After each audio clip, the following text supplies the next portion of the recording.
I never imagined a single sentence could shift the entire foundation of my marriage.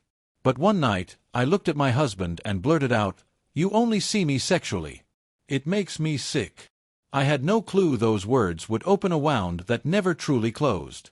And now, half a year later, I keep asking myself if I ruined everything in a single moment of exhaustion, because since that night, my husband hasn't laid a hand on me.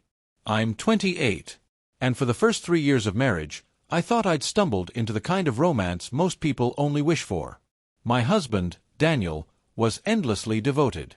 From the start, he drowned me in affection, constantly telling me I was gorgeous, that he couldn't believe I was his, that he adored every part of me.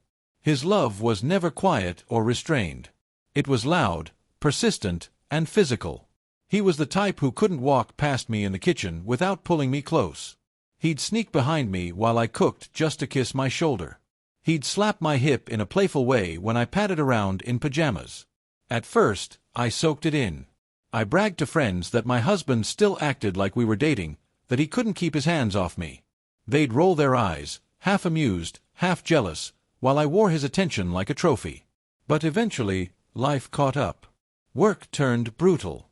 My mother's health spiraled, and I was stuck between endless calls with doctors and impossible deadlines. I was always drained, stretched to my breaking point.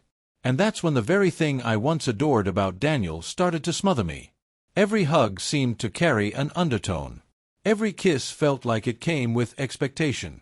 I couldn't curl up with him on the couch without feeling his body shift in a way I wasn't ready for. I couldn't give him a casual kiss without him deepening it, pulling me closer, making it heavier than I had energy for. It began to seem like he couldn't simply touch me without it being laced with desire.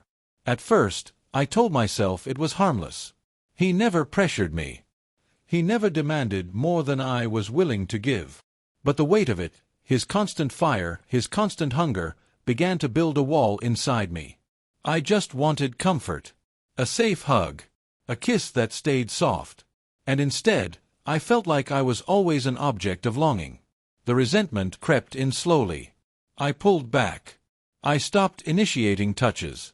I turned away when he reached for me, though Daniel didn't realize. To him, he was still the same affectionate husband he'd always been. He couldn't see that I was desperate for gentleness, not passion. And I never explained it properly. I just hoped he'd magically notice. Then came the night that changed everything. I'd had a terrible day. My boss had chewed me out, my mom's results had come in, and I got home feeling crushed. Daniel tried in his own way to help. He cooked dinner, he listened, he rubbed my shoulders while I slumped on the couch. For a while, it felt good. His hands easing tension, his presence calming me. But then, as always, his lips brushed my neck. His hands slid lower. His body pressed against me, betraying his arousal. That was when I snapped. "You always turn everything sexual. It's disgusting." The words flew out sharp, colder than I intended, but once spoken they cut the air like a blade. Daniel froze. He stepped back, his face unreadable. I'd never seen that expression before. Quietly, he whispered, "I can't help being drawn to my wife. I'm a man. That's normal." But I didn't want logic. I was raw, bitter, drowning in resentment. "Just stop," I snapped. "I can't even get a hug from you without it becoming something else. It's exhausting. It's gross." I'll never forget the way his eyes dimmed.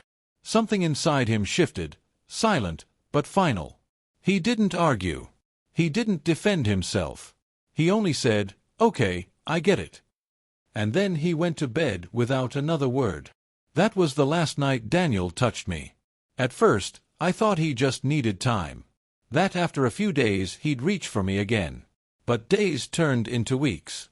Weeks stretched into months. His change was immediate and complete. The man who once couldn't keep his hands off me now avoided contact unless I initiated. Even then, it was brief, polite, hollow. No playful grabs. No pulling me into his chest while we sat on the couch. No lingering kisses. It was like living with a polite stranger.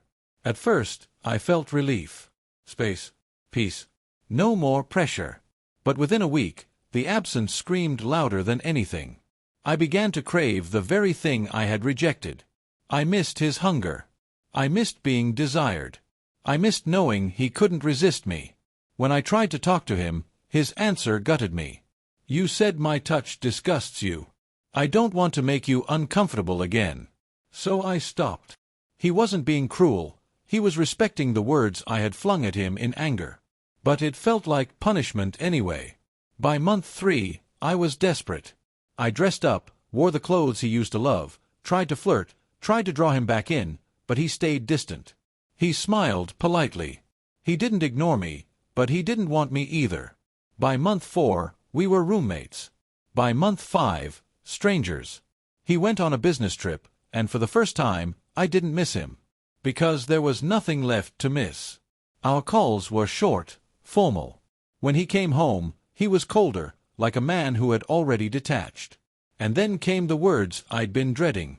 Over dinner, he put his fork down and said, I don't think we're sexually compatible anymore. Maybe we should separate. I panicked. I begged. I told him that wasn't what I'd meant 6 months ago. That I just wanted balance, not distance. But he shook his head. You told me my desire was disgusting. I can't live in a marriage where being attracted to you feels like a flaw. He admitted that while traveling, a younger woman had flirted with him at a bar. He swore nothing happened, but her attention reminded him of what he'd lost. I realized I haven't felt wanted by you in half a year, he said. And those words shattered me. Because the truth is, I did want his desire. I just didn't want to feel suffocated by it. But instead of explaining with care, I called it revolting. And now I'm left with the wreckage of a marriage I may have destroyed. The question is, am I really the one to blame? Or was he wrong for retreating completely, instead of fighting for us?